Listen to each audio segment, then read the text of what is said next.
Salam sejahtera untuk kita semua. Perkenalkan, nama saya Maharsa Praditya Tama. Saya adalah dosen program studi Teknik Industri Fakultas Teknik Universitas Mataram. Pada kesempatan kali ini, saya akan menjelaskan secara singkat mengenai mata kuliah analisis dan perancangan sistem informasi.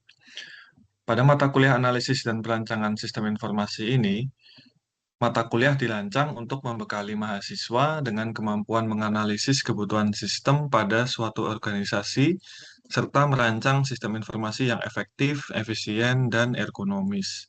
Mata kuliah ini tidak hanya membahas aspek teknis pengembangan sistem, tetapi juga menekankan pentingnya memahami kebutuhan pengguna sehingga sistem yang dirancang dapat memberikan manfaat nyata bagi organisasi maupun perusahaan.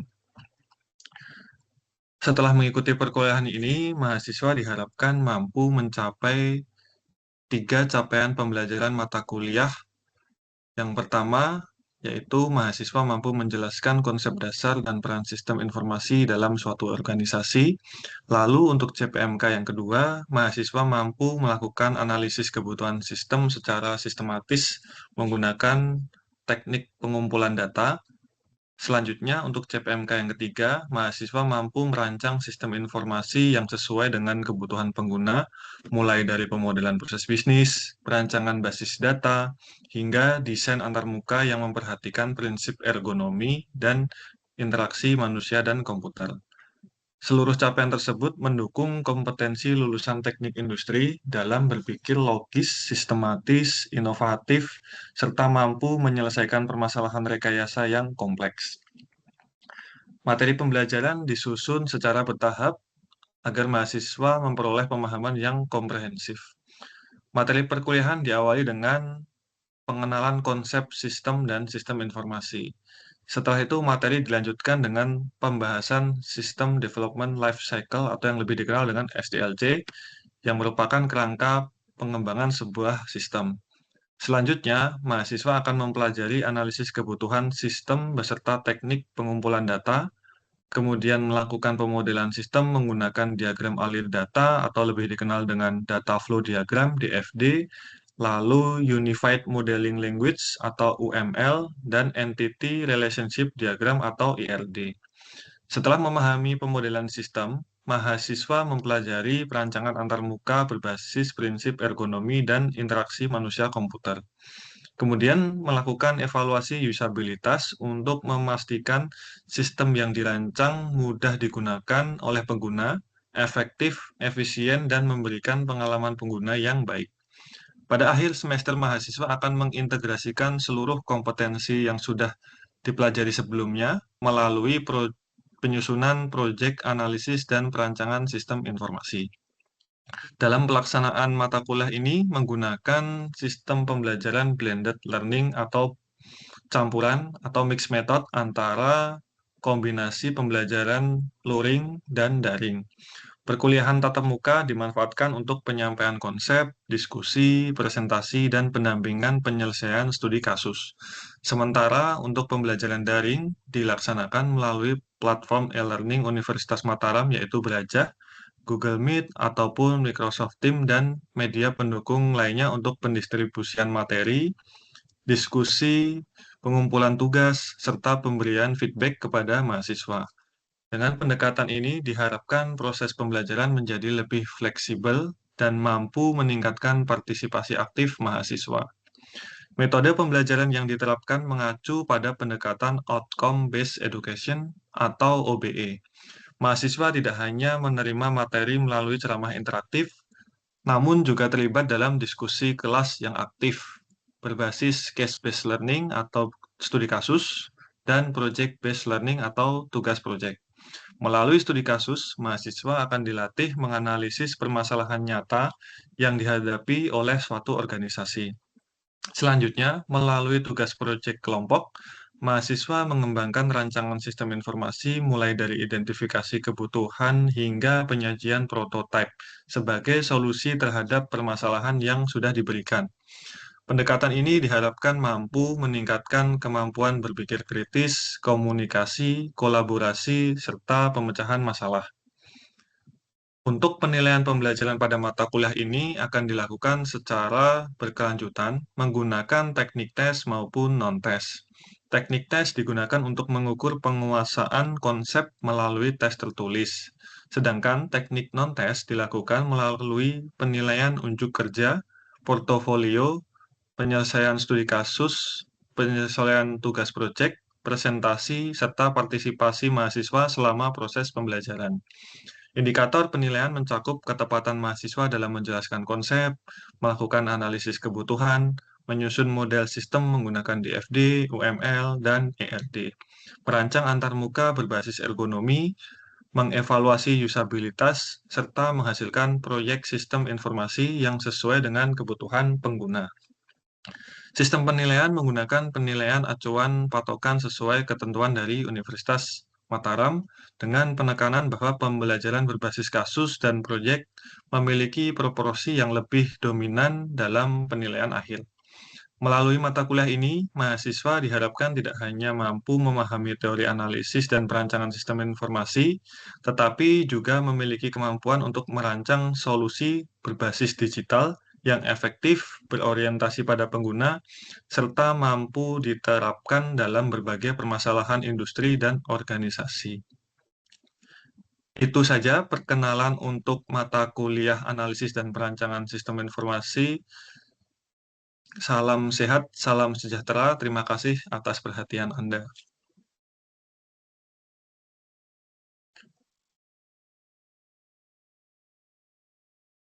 Apakah terlihat share screen saya? Terlihat, Pak. Oke, Terlihat, Pak. oke, sip. Oke, kita lanjut aja ya. Baik, selamat pagi, salam sejahtera untuk kita semua. Jadi di sini kita akan melanjutkan materi analisis dan perancangan sistem informasi.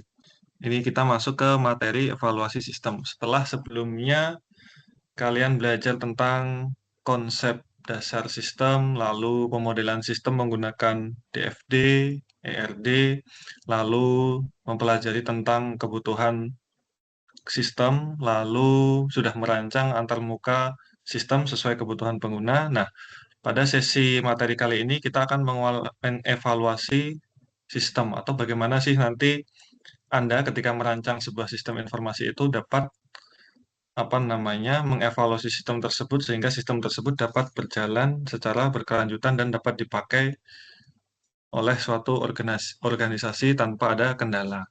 Gitu ya, kira-kira seperti itu untuk pengantar materi kali ini. Oke, mungkin kita akan lanjut ke slide yang selanjutnya. Apa sih evaluasi sistem itu? Evaluasi sistem itu adalah merupakan proses sistematis untuk menilai sejauh mana suatu sistem tersebut memenuhi sebuah tujuan atau kebutuhan penggunanya. Nah, pastinya kalau kita merancang sebuah sistem atau misalnya karena ini mata kuliah analisis perancangan sistem informasi ya, kalian nanti akan merancang sebuah sistem informasi sebagai contoh SIA deh. SIA itu kan pasti dirancang untuk memenuhi kebutuhan sivitas akademi sebuah universitas ya, antara mahasiswa, dosen, dan tenaga kependidikan. Jadi untuk mahasiswa sendiri di sistem informasi tersebut dapat mengakses untuk input KRS, melihat nilai, serta melihat jadwal perkuliahan. Dan nanti di akhir semester biasanya mahasiswa akan dapat melihat nilai dari mata kuliah yang sudah mereka ambil. Nah, tujuan utama dari kita mengevaluasi sistem itu untuk apa sih sebenarnya? Nah, yang pertama itu untuk meningkatkan efisiensi waktu kerja. Misalnya kita masih pakai manual tuh ya.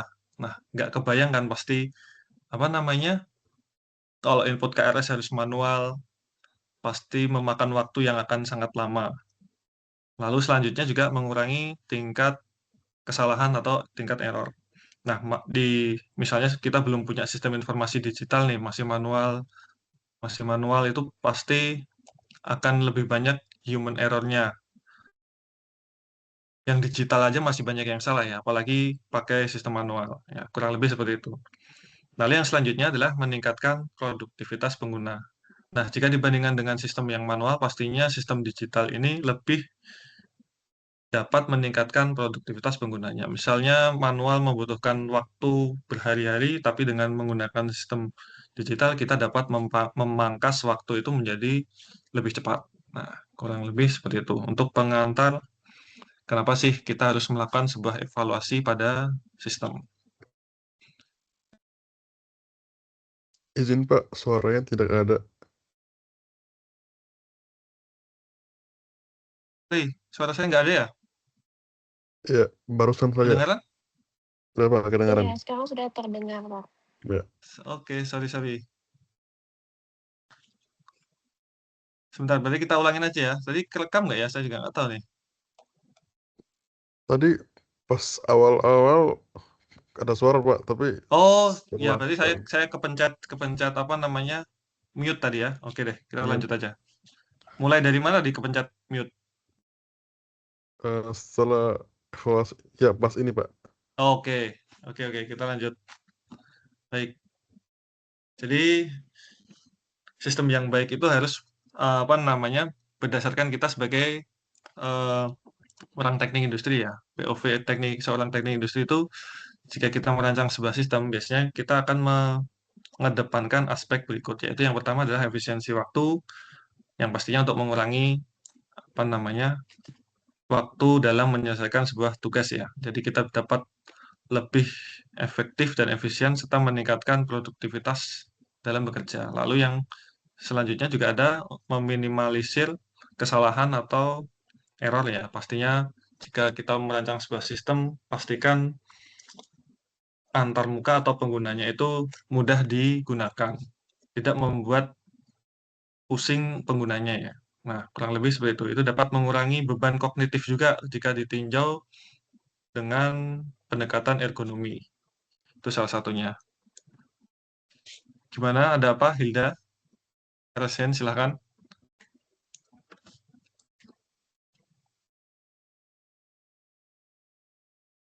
Mohon maaf Pak, tadi gara-gara Ya. suara. Gara-gara nggak ada suaranya, makanya raise hand. Oke. Udah Aman Pak. berarti ya? Iya Pak, aman. Oke, lanjut. Kita lanjut. Oke, yang selanjutnya metode evaluasi sistem. Setelah tadi kita apa namanya belajar tentang konsep dasar evaluasi sistem, lalu mengapa kita harus mengevaluasi sebuah sistem. Yang selanjutnya adalah beberapa metode evaluasi sistem itu kalau ditinjau dari aspek ergonomi atau usabilitas dan teknik industri, kita biasanya menggunakan 4 metode berikut. Dan tentunya dari keempat ini ada yang sudah pernah kalian pelajari ya, antara lain yaitu yang SUS atau System Usability Scale, itu hampir mirip seperti skala Likert, tapi lebih khusus untuk mengevaluasi apa namanya eh, kebergunaan dari sistem yang sudah ada. Lalu yang heuristic evaluation itu biasanya yang kita menggunakan sebuah responden itu adalah expert yang sudah menggunakan sistem tersebut. Lalu user testing ini menggunakan apa namanya pengguna nyata, jadi real user, bukan user yang apa namanya user yang mengetes. Nah, nanti secara lebih jauh kita pelajari satu-satu. Lalu yang A atau B testing, A or B testing ini secara garis besar adalah membandingkan satu dengan sistem lainnya yang hampir mirip. Oke, ya, kita akan bahas secara singkat aja nanti nih di slide selanjutnya. Nah, untuk yang SUS atau System Usability Scale ini biasanya pertanyaannya terdiri dari 10 pertanyaan. Untuk detailnya nanti bisa kalian lihat di e-learning belajar, itu nanti sudah saya tambahkan materi kuesioner tentang SUS ya. Nanti kalian bisa pelajari. Nah, di sini kita akan membahas secara ringkas saja.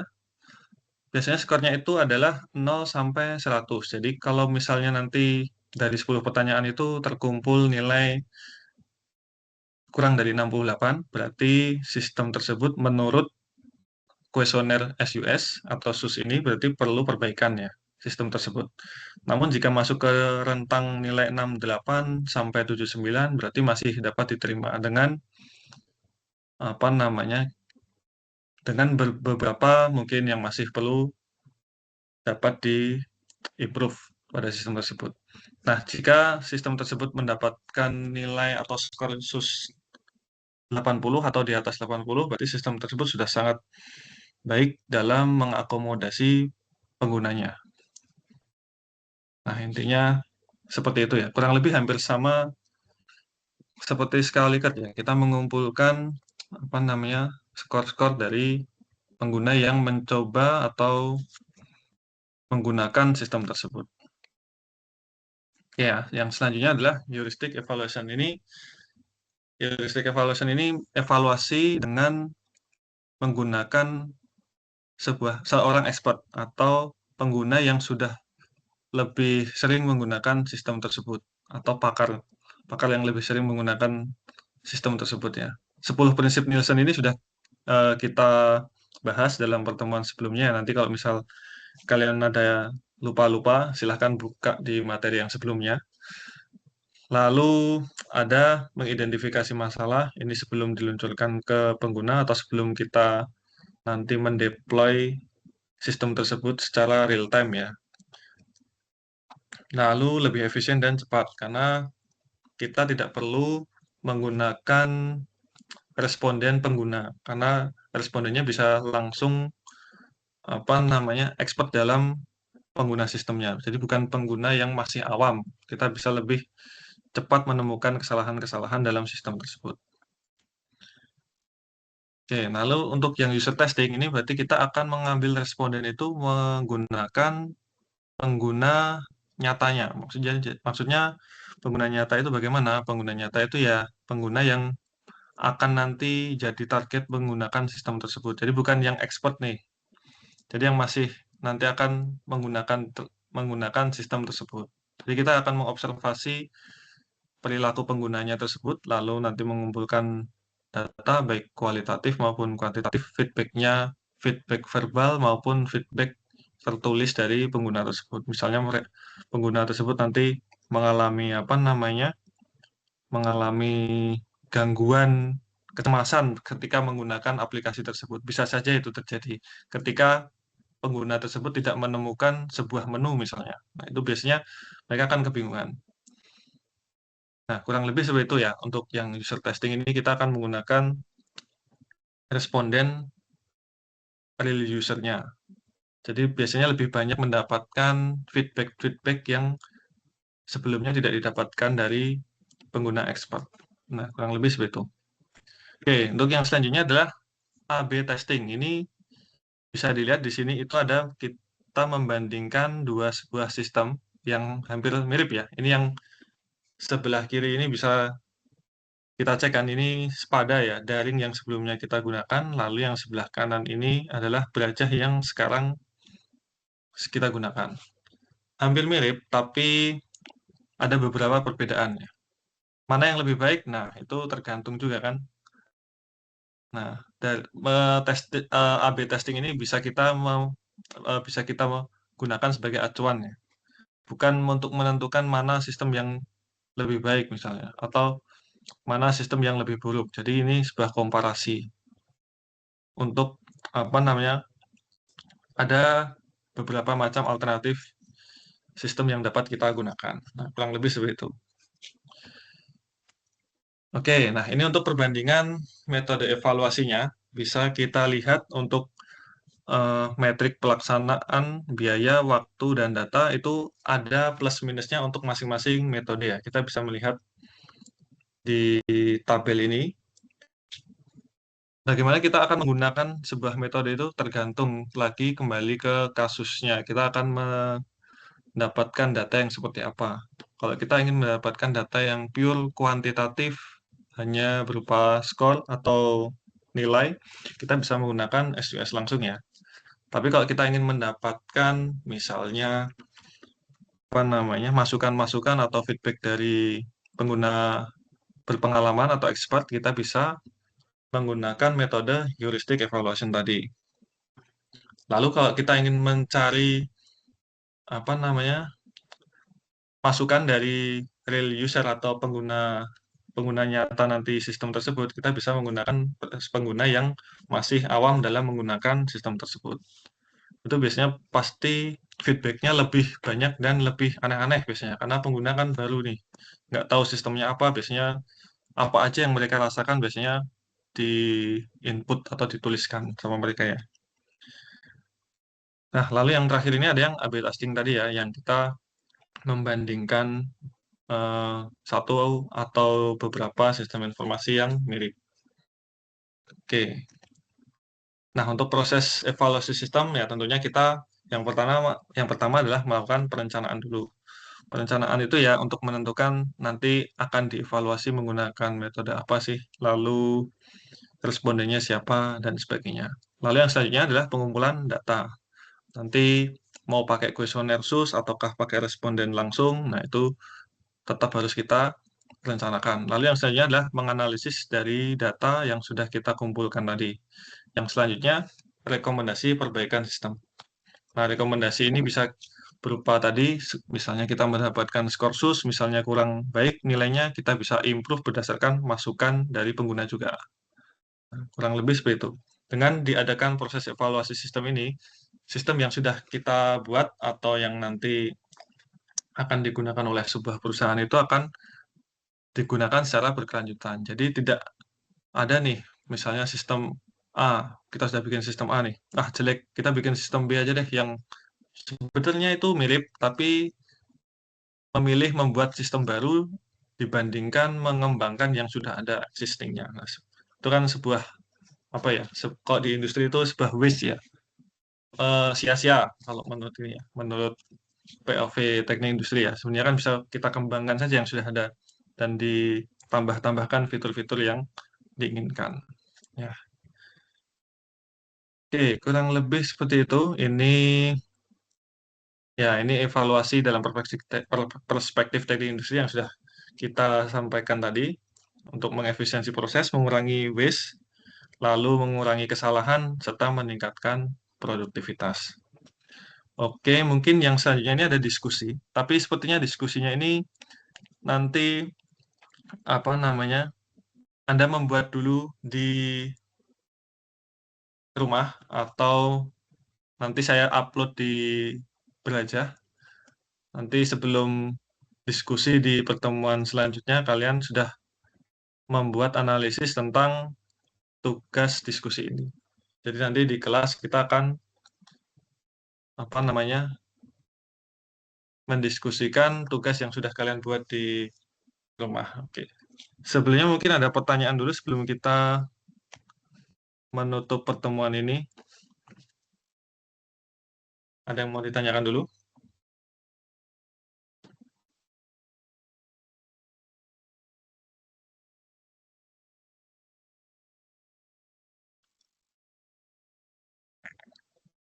Bagaimana? Atau masih kebingungan tentang materi yang sudah disampaikan atau ada pertanyaan?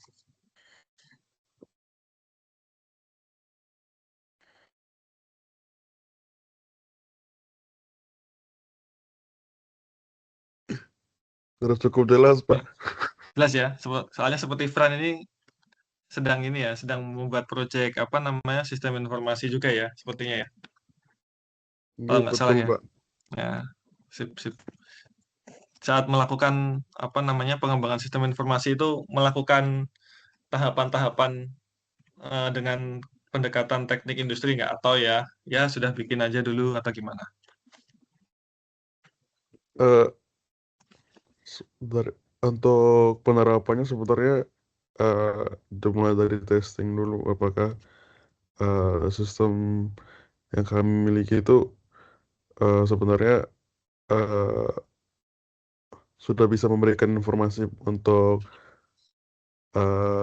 user yang sendiri, apa masih butuh workflow yang harus lebih sistematis gitu. Jadi orang lebih bisa paham workflow-nya. Jadi untuk yang evaluasi keduanya kami harus menggunakan workflow sistem pakai metode evaluasi yang lebih benar seperti SUS, heuristic, user testing atau A/B testing. Selanjutnya dari hasil evaluasi baru kita mengerjakan penerapan workflow yang berdasarkan dengan ilmu teoritis dari teknik industri. Oke, terima kasih tanggapannya. Saudara Fran. Oke, baik. Ada lagi yang mau menambahkan, berdiskusi sebelum kita tutup untuk pertemuan hari ini? Oke. Kalau tidak ada, mungkin bisa kita cukupkan. Tadi jangan lupa untuk studi kasus diskusinya. Nanti silahkan, kalian submit di e-learning Brajah. Nanti saya upload untuk ketentuan tugasnya seperti apa. Nanti minggu depan kita lanjutkan diskusinya baik di ruang online ataupun di kelas ya. Nanti kita sesuaikan lagi. Oke, baik. Terima kasih atas waktunya. Selamat siang. Siang, Pak. Siang, Terima kasih, Siang, Pak. Pak. Selamat siang. Pak.